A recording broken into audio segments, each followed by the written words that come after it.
But Dagonet, with one foot poised in his hand, "Friend, did ye mark that fountain yesterday made to run wine? But this had run itself all out like a long life to a sour end.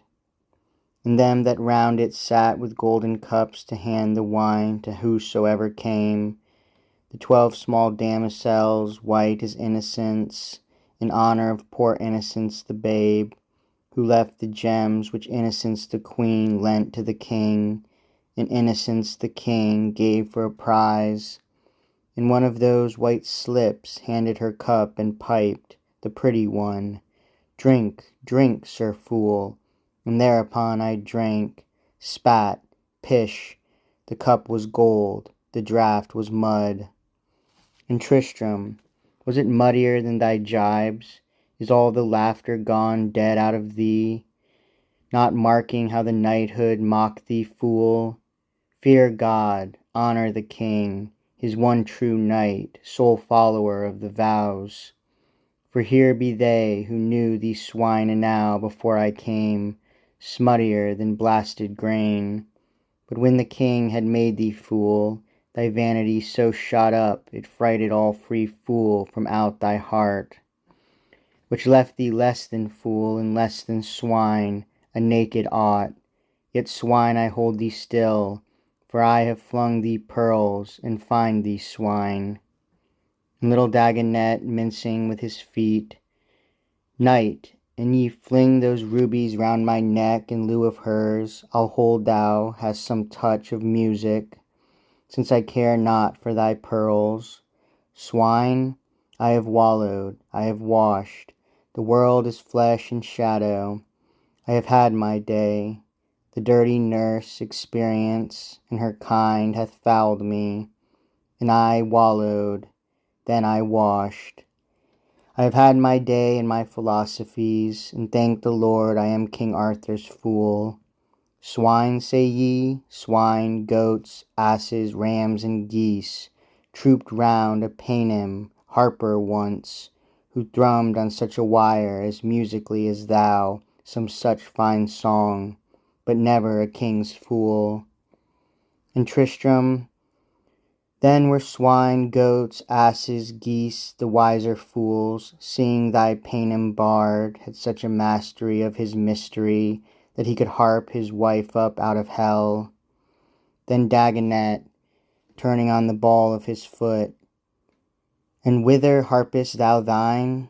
Down, and thyself down, and two more, a helpful harper thou, that harpest down. Dost thou know the star we call the harp of all Arthur up in heaven?" And Tristram, "Ay, Sir Fool, for when our king was victor well nigh day by day, the knights, glorying in each new glory, set his name high on all hills and in the signs of heaven." And Dagonet answered, "Ay, and when the land was freed and the queen false, ye set yourself to babble about him, all to show your wit. And whether he were king by courtesy or king by right, and so went harping down the Black King's highway, got so far, and grew so witty that ye played at ducks and drakes with Arthur's vows on the great lake of fire. Tawoo, do you see it? Do you see the star?" "Nay, fool," said Tristram, "not in open day." And Dagonet, "Nay, nor will. I see it and hear. It makes a silent music up in heaven, and I and Arthur and the angels hear, and then we skip." "Lo, fool," he said, "ye talk fool's treason. Is the king thy brother, fool?" Then little Dagonet clapped his hands and shrilled, "Ay, ay, my brother fool, the king of fools, conceits himself as God that he can make figs out of thistles, silk from bristles, milk from burning spurge, honey from hornet combs, and men from beasts. Long live the king of fools." And down the city Dagonet danced away, but through the slowly mellowing avenues and solitary passes of the wood rode Tristram toward Lyonesse and the west.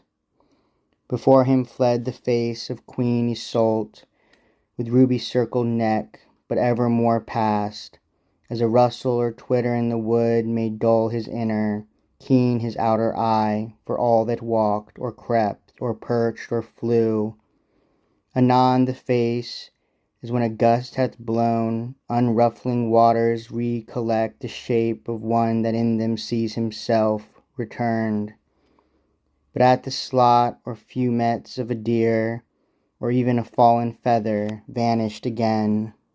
So on for all that day from lawn to lawn, through many a league-long bower he rode. At length a lodge of intertwisted beechen boughs, firs crammed and bracken roofed, the which himself built for a summer day with Queen Iseult against a shower, dark in the golden grove appearing, sent his fancy back to where she lived a moon in that low lodge with him, till Mark her lord had passed, the Cornish king, with 6 or 7, when Tristram was away, and snatched her thence. Yet dreading worse than shame, her warrior Tristram spake not any word, but bode his hour, devising wretchedness.